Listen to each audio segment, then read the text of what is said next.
what I'm ministering on is being bold when it's hard, or just be bold when it's hard. I would say this is not always easy for me. As you know, when I get up here, I get a little shaky, a little wonky. And it's funny because I don't feel that in my spirit. Like, I feel confident, I feel good, and then I get weird. I don't know. I just get up here and I start, stuttering, and then when I sit down, I'm still I felt decent about it, but I knew I was about to cry the whole time, and I've just always been that way. I say that. When I get up, and if I'm in high school, I was in drama, I got up, no fear, no shakiness, just if I'm not being myself, if I'm not being vulnerable and just real, I can do it fine. So I guess that says something good when I get up here and I'm nervous, because it shows I'm doing what I should be, being bold. So when I was and I'm going to be honest, I only have verses up here because I didn't have enough time. I'm just going to off the cuff it. When I was in middle school, high school, I would say people would have considered me bold. People would have been like, yes, she's outgoing, she's so bold, because I was loud, because I was always just trying to be the life of the party. You know, you watch TV shows and the comical best friend is always the bigger gal, she's funny. And I just always thought that's where I fit in.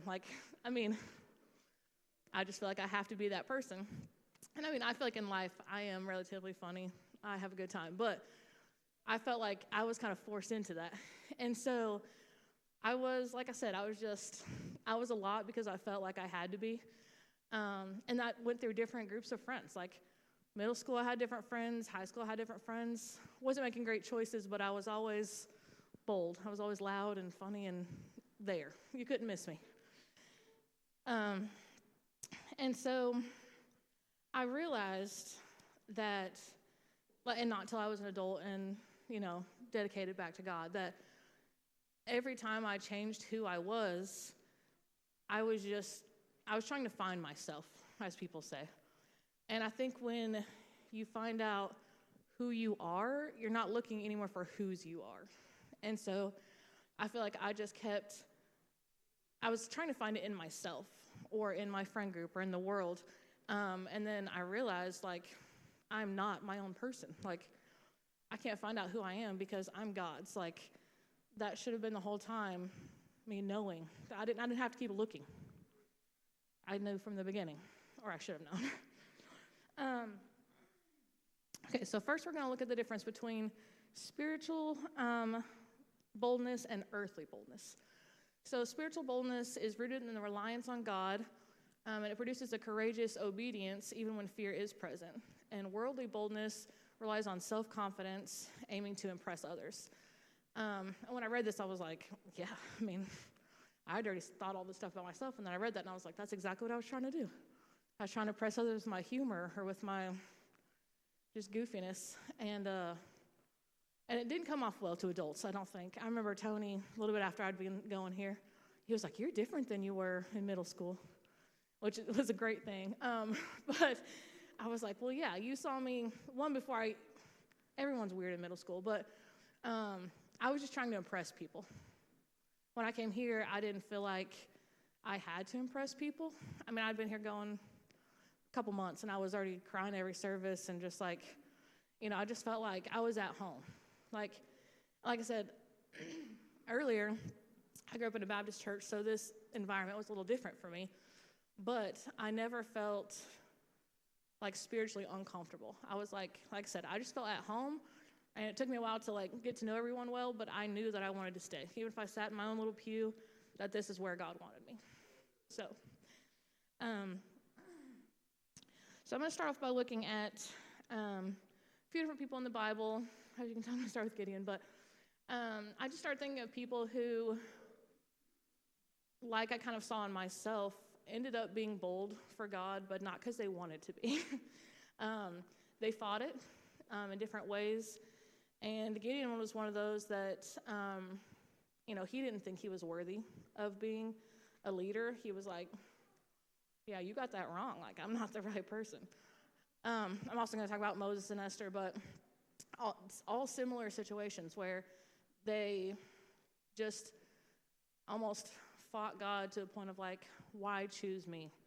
And like I said, that's how I felt when I was younger. And then like these people, once you get it, you get it. You're like, God has a plan, and he'll tell you as much. So, okay, I'm going to start reading here because my eyesight's not great, but I'll have it up there too.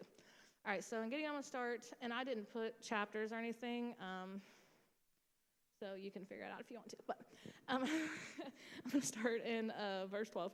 So it says, the angel of the Lord appeared to him, obviously Gideon, and said, mighty hero, the Lord is with you. Sir, Gideon replied, if the Lord is with us, why has all this happened to us? And where are all the miracles our ancestors were told about? Didn't they say the Lord brought us up out of Egypt? But now the Lord has abandoned us and handed us over to the Midianites. Then the Lord turned to him and said, go with the strength you have and rescue Israel from the Midianites. I am sending you. But Lord, Gideon replied, how can I rescue Israel? My clan is the weakest in the whole tribe of Manasseh, and I am the least in my entire family. The Lord said to him, I will be with you, and you will destroy the Midianites as if you were fighting against one man. Just pause here for a minute. That's what he says. He says, I don't care if you're the least. I don't care if that's what they say. I don't care if your family is nothing. I don't care who you say you are. I am saying that you will do this. I am with you. So it doesn't matter what they say or what you say or you think. So Gideon replied, if you are truly going to help me, show me a sign to prove that it is really the Lord speaking to me. Don't go away until I come back and bring an offering to you. He answered, I will stay here until you return. Gideon hurried home and cooked a young goat, and with a basket of flour, he baked some bread without yeast. Then carrying the meat in a basket and the broth in a pot, he brought them out and presented them to the angel who was under the great tree. The angel of God said to him, place the meat and the unleavened bread on the rock and pour the broth over it. Gideon did as he was told. Then the angel of the Lord touched the meat and bread with the tip of the staff in his hand. Fire flamed up from the rock and consumed all he had brought, and the angel of the Lord disappeared. So, obviously this goes on. He does do what the Lord has told him. He tears down altars. He's questioned, and then he again tests the Lord and says, well, I need you to do this sign. I need you to prove this. And the Lord continues to do it, continues to be graceful with him. And sometimes we do that. We're like, okay, so I'm worthy of this, but like, can you show me this? Make this happen in my life. And sometimes he will do that for you, and sometimes he won't, because faith isn't always seeing, as we all know. So, but in this case, the Lord obviously was faithful to Gideon, and Gideon was also, okay. I was like, what is that? That was Judges 6:12 through 21. So, God met Gideon where he was at, both physically and in his faith. As we know, I didn't read this beforehand, but, Gideon was, in the wine press. So he was hiding, but God came to him and said, even though you're cowering here, like you are a mighty man of God, you will go and do this. And he met him out where he was at in his faith, even though he did not have faith in himself and several times didn't have faith in God in that moment. He met him there and said, you will do this. This will happen for you. Okay, so now to Moses. I'm sure he can also take what verses these are. It is in Exodus, I think 3. I'm pretty sure of that. So it says, look, the cry of the people of Israel has reached me, and I have seen how harshly the Egyptians abused them. Now go, for I am sending you to Pharaoh. You must lead my people Israel out of Egypt. But Moses protested to God, who am I to appear before Pharaoh? Who am I to lead the people out of Egypt, the people of Israel out of Egypt? God answered, I will be with you, and this is your sign that I am the one who sent you. When you have brought the people out of Egypt, you will worship God at this very mountain. But Moses protested, if I go to the people of Israel and tell them, the God of your ancestors has sent me to you, They will ask me, 'What is his name?' Then what should I tell them?" God replied to Moses, "I am who I am. Say this to the people of Israel. I am has sent me to you." God also said to Moses, "Say this to the people of Israel. Yahweh, the God of your ancestors, the God of Abraham, the God of Isaac, the God of Jacob, has sent me to you. Now go and call together all the elders of Israel. Tell them, Yahweh, the God of your ancestors," I think I just read that. "Abraham, Isaac, and Jacob has appeared to me." Okay. He told me, "I've been watching closely, and I see how the Egyptians are treating you. I have promised to rescue you from your oppression in Egypt. I will lead you to a land flowing with milk and honey, the land where Canaanites, Hittites, Amorites, Perizzites, Hivites, and Jebusites now live." I promise I did practice those earlier, but "The elders of Israel will accept your message. Then you and the elders must go to the king of Egypt and tell him, 'The Lord your God the God of Hebrews, has met with us. So please let us take a 3-day journey into the wilderness to offer sacrifices to the Lord. But now the king of Egypt will not let you go. But I know the king of Egypt will not let you go unless a mighty hand forces him. So I will raise my hand and strike the Egyptians, performing all kinds of miracles among them. Then at last they will let you go, and I will cause the Egyptians to look favorably on you. They will give you gifts when you go, so you will not leave empty-handed.'" I'm going to go on from here, but what not that obviously I haven't read this before, but as I was reading this, it was kind of overwhelming how God was like telling him every word. Like, you don't have to sit here and guess what to say. You don't have to be awkward like I am, which I'm reading it too, so there's that. But it's like he told him what to say, what to do. Here in a minute he tells him exactly, grab the staff, do this, do that. And he still is just but I can't do it.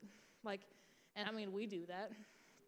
Like I've said before, I can't tell you how many times since I've been going here that, someone would say, "Oh, you're going to get up there and speak." And I'd be like, yeah, that's happening.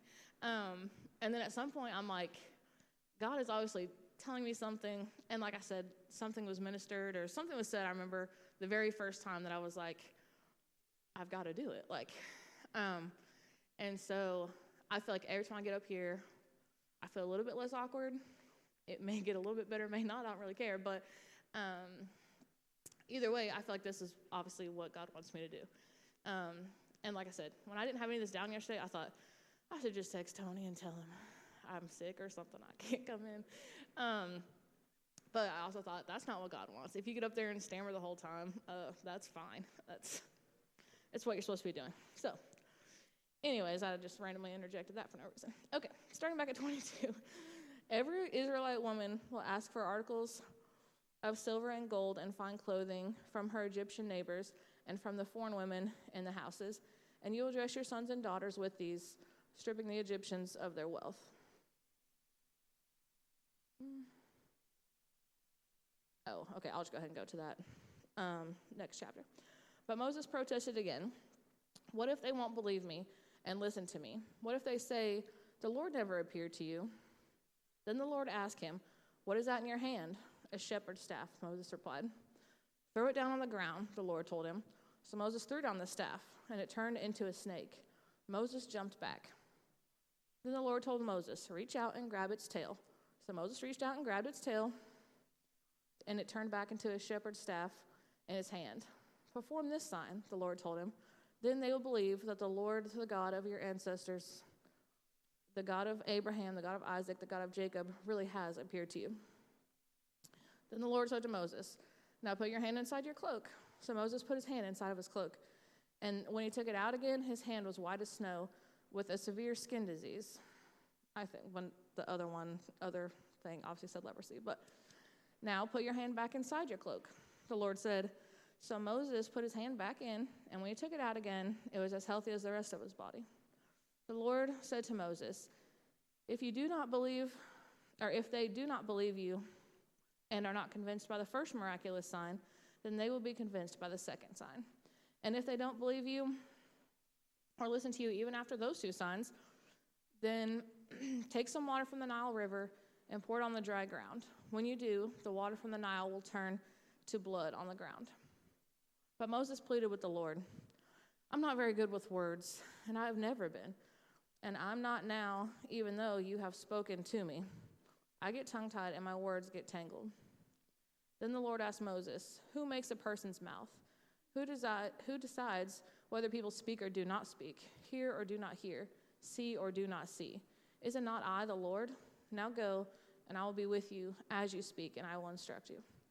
So I've got a few more verses. As we know, he once again argues, and God is gracious with him, lets his brother speak for him. But I think sometimes we do that. Like we're like I said, I get up here and get tongue-tied too. And so I think, why me? Like, why do you want me to get up here and do this when I can hear Brandy or Tony or anyone else get up here and speak a lot more eloquently? And I think this is what God says to me. He's like, did I not make that mouth? Did I not put that breath in your lungs? Like, that's so you can worship me. No matter how it looks, no matter how it sounds, you're here to show my love and to show my glory. And so, like I said, tears every time. So now go, and I will instruct you as you speak, and I will instruct you what to say. Moses said it again, pleaded, "Lord, please send anyone else." Then the Lord became angry with Moses. All right. He's like, "What about your brother Aaron, the Levite? I know he speaks well. And look, he's on his way to meet you now. He will be delighted to see you. Talk to him and put the words in his mouth. I will be with both of you as you speak, and I will instruct you both in what to do. Aaron will be the spokesperson to the people, and he will be your mouthpiece, but you will stand in the place of God for him, telling him what to say. And take your shepherd's staff with you and use it to perform the miraculous signs that I have shown you." So, God, he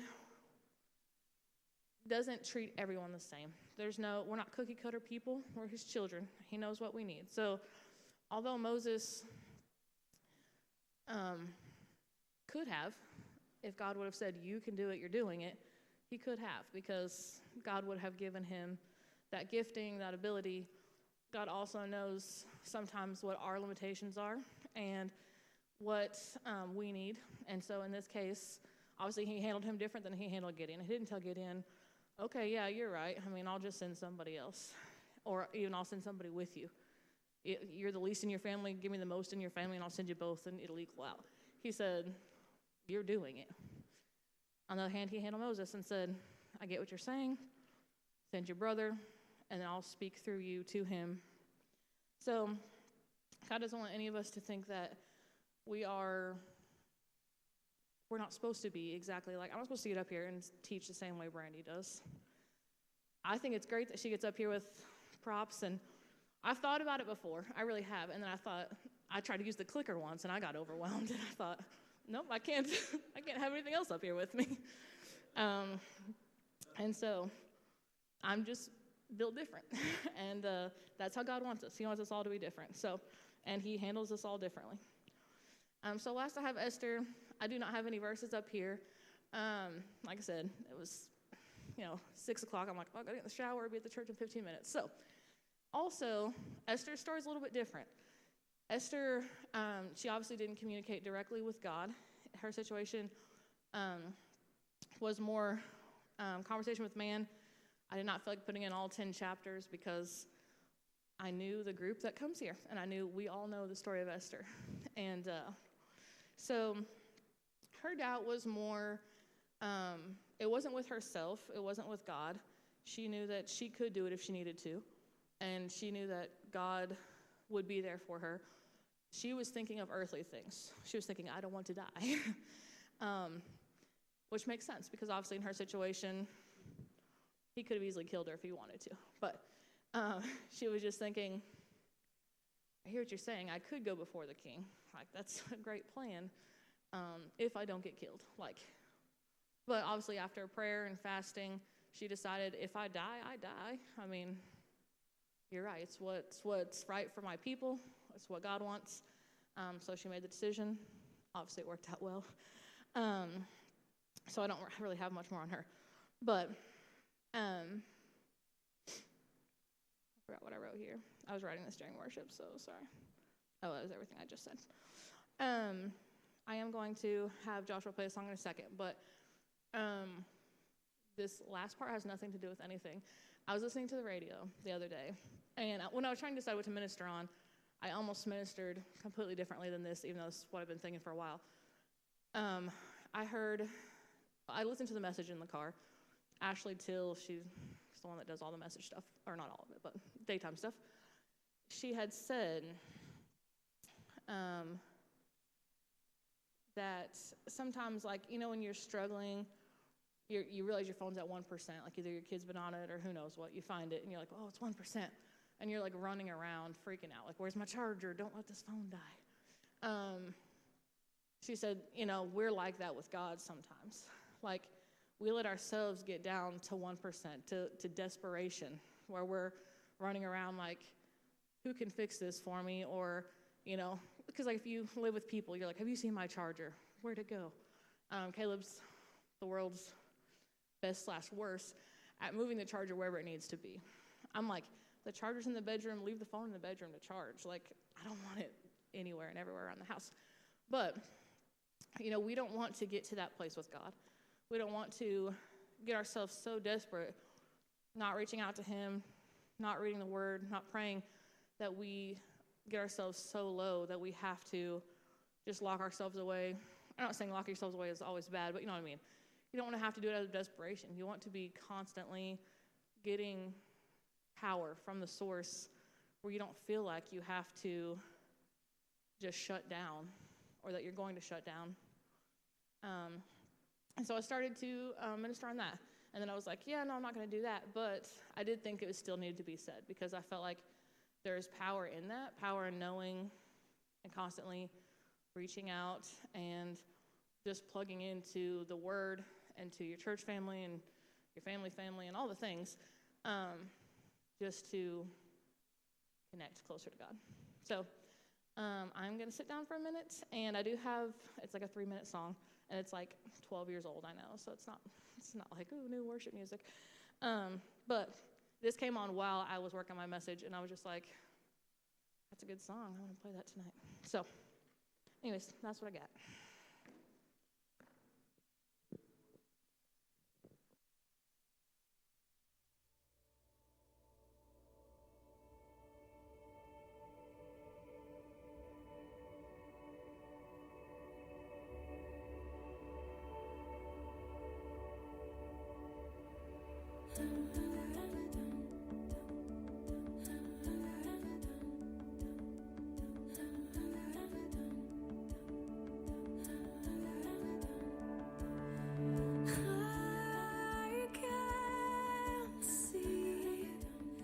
What's in front of me? Still I will trust you. Still I will trust you. And